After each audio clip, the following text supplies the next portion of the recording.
Vigiai, diz Jesus, vigiai, pois o dia em que não esperais, o vosso Senhor há de vir. Aleluia, aleluia, aleluia. O Senhor esteja convosco. Proclamação do Evangelho de Jesus Cristo segundo São Lucas. Glória a vós, Senhor. Naquele tempo, Jesus ergueu os olhos e viu pessoas ricas depositando ofertas no tesouro do templo. Viu também uma pobre viúva que depositou 2 moedas pequenas. Diante disso, ele disse: em verdade vos digo que essa pobre viúva ofertou mais do que todos, pois todos eles depositaram como oferta feita a Deus aquilo que lhes sobrava. Mas a viúva, na sua pobreza, ofertou tudo quanto tinha para viver. Palavra da salvação. Glória a vós, Senhor.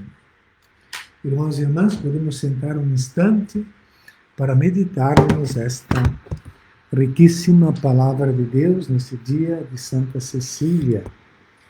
Então, em primeiro lugar, uma palavra sobre nosso texto de Daniel. Estamos começando o livro de Daniel, esse livro apocalíptico do Antigo Testamento, linguagem cifrada, enigmática, que precisa de uma chave para poder interpretarmos. E aqui nós temos, nesse primeiro capítulo, uma Haggadah.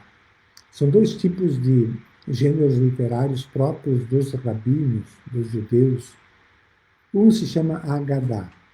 É quando se faz uma narrativa historificante. Então, através de uma narrativa, contando uma história, ou narrando um fato acontecido, por ele se quer explicar outra coisa. É uma Haggadah, que vem do verbo nagad, narrar. É da narrativa que se tira uma lição. E é um texto simbólico, é um texto romanceado para explicar alguma coisa. É uma Haggadah. Existe também a Halakha, de halak, caminhar, holek, caminho, que é quando se tira uma conclusão moral, um ensinamento moral. Aqui nós estamos analisando uma Haggadah, que é para explicar de onde vem esse grande dom de Daniel de interpretar os sonhos, de onde ele vem esta sabedoria, esta ciência e entendimento dele e desses outros 3 companheiros. São 4 que são levados à presença do rei Nabucodonosor depois da deportação, porque Nabucodonosor cercou a cidade, sitiou-a, e depois levou não só o rei Joaquim, como também a elite, os nobres, e o tesouro do templo. Claro, não vão deixar para trás as riquezas, né? Porque os impérios, eles invadem, dão golpe para roubar. Não é para levar civilização, comodidade, para roubar. Sempre os impérios invadem e roubam. Nabucodonosor não é uma exceção. Não foi lá fazer caridade na terra de Israel, foi roubar o que o povo tinha, levou todo mundo escravo. E desses deportados, ele mandou separar um grupo de jovens que fossem alimentados da mesa do rei, com o alimento e o vinho da mesa do rei, para que depois de 3 anos de ensinamento das ciências e das artes, eles pudessem ensinar para eles a língua dos caldeus. E ensinando a língua dos caldeus, a língua deles para esses jovens. E então, entre esses estão esses 4, Daniel, os 4, Daniel, Ananias, Misael e Azarias. E Daniel teve uma ideia de não se alimentar da mesa do rei. Porque da mesa do rei tem todos aqueles alimentos proibidos pela lei. Se nós lembramos alguma coisa do livro dos Macabeus, vamos ver a luta de Antíoco para forçar o povo a aceitar os costumes pagãos, os alimentos pagãos, mesmo aqueles proibidos pela lei de Deus. Então, aqui também, Daniel teve uma ideia, eu vou pedir para o eunuco, o chefe dos eunucos, para que ele me dispense de comer e que ele me dê só cereais e água.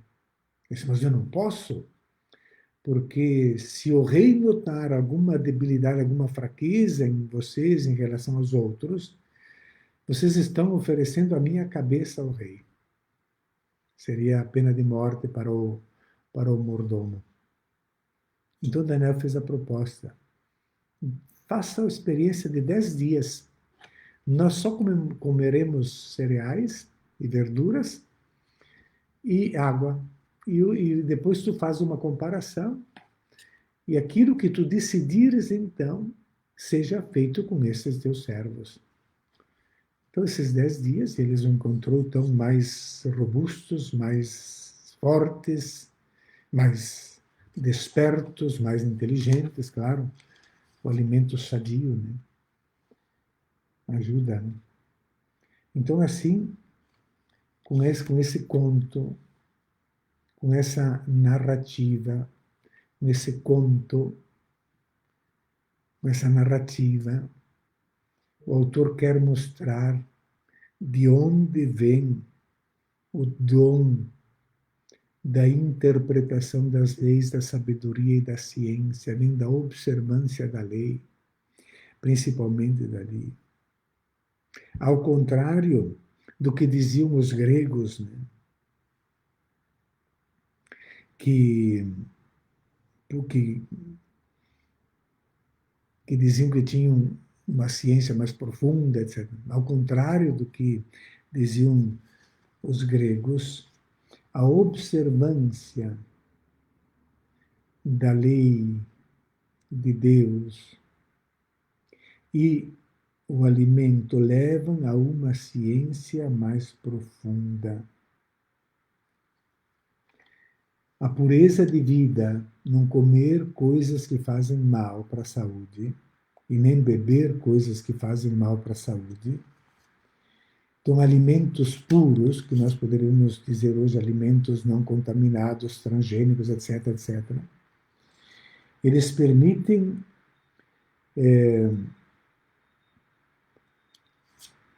aprofundar e conhecer os mistérios mais profundos, sondar os mistérios mais profundos, alimentação sadia.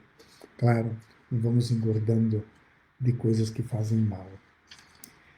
E claro que na viúva, essa pobre viúva, ela ofereceu o dom mais puro. Jesus está indo para Jerusalém, ele está ali agora vendo isso.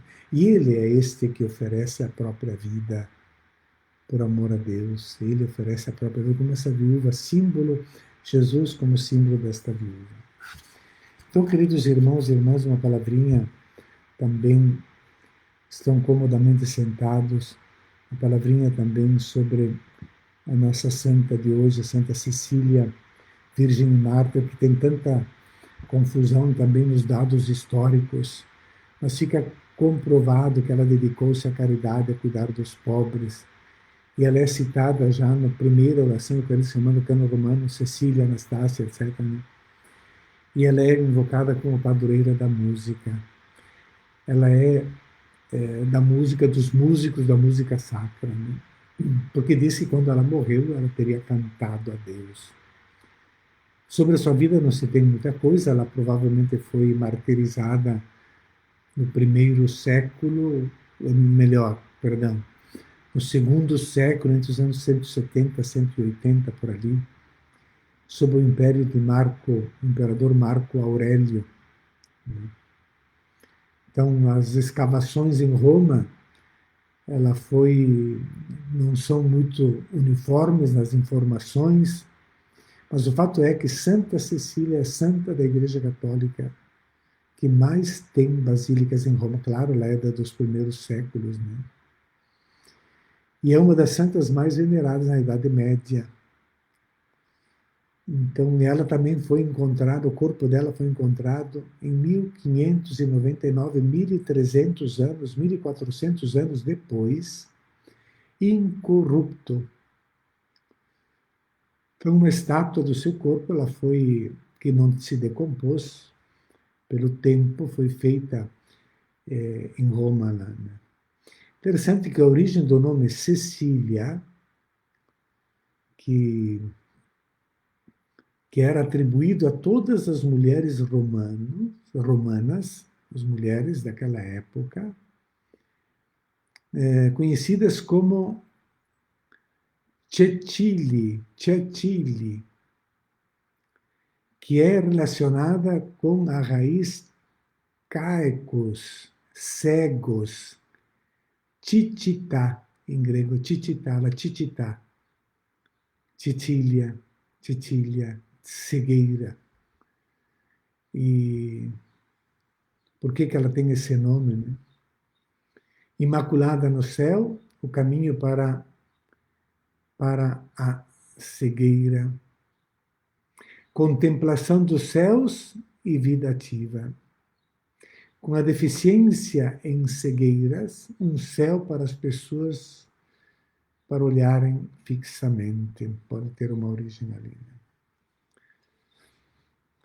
Então, nós queremos pedir, diz que esta fez votos de se converter ao cristianismo, Cecília, e estava prometida em casamento, família importante, família da época, e ela trazia sob as vestes o cilício que a machucava, com o voto de virgindade, e ela avisou Valeriano, seu futuro esposo, que ela tinha feito esse voto, e que ela deveria manter esse voto, que ele deveria pensar se realmente era o caso de casar com ela ou não.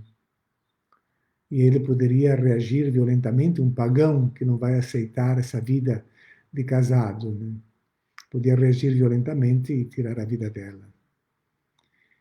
E ao contrário, Valeriano respeitou-a, contou para o irmão, veja que fé, ela se consagrou a Deus, Jesus Cristo, com o voto de virgindade. E o irmão também se converteu e ambos foram batizados. Isso provocou a ira do imperador, que depois os fez martirizar, os matou. Então temos Santa Cecília, que diz que terminou sua vida cantando, padroeira da música. Né? Todos os ensinamentos, como essa Agadá, também essa da música pode ser uma Agadá, mas nos ensina como é importante a gente viver as coisas de Deus com coração, assim como a viúva que deu tudo com o coração, porque sem o coração a nossa oferta ela não é agradável a Deus, né? E graças a Ele, e isso nos conforta saber que Deus conhece o íntimo de cada um de nós, e conhece o íntimo de todos, filhas, e nada lhes passa despercebido. Só Deus tem condições de avaliar a sinceridade dos atos. É claro que aqueles ricos que depositavam moedas poderiam ser questionados, nós não, Deus poderia ver neles, o Jesus poderia ver neles alguma segunda intenção, como acontece com poderosos nos dias de hoje. Né? Fazem ofertas, mas não para ajudar por amor, mas para obter alguma outra vantagem de prestígio, coisa assim.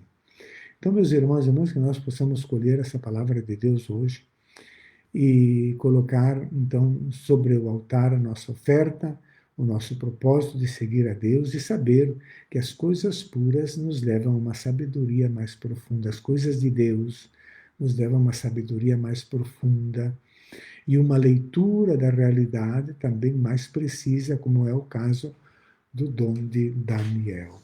Façamos, irmãos e irmãs, o nosso ofertório.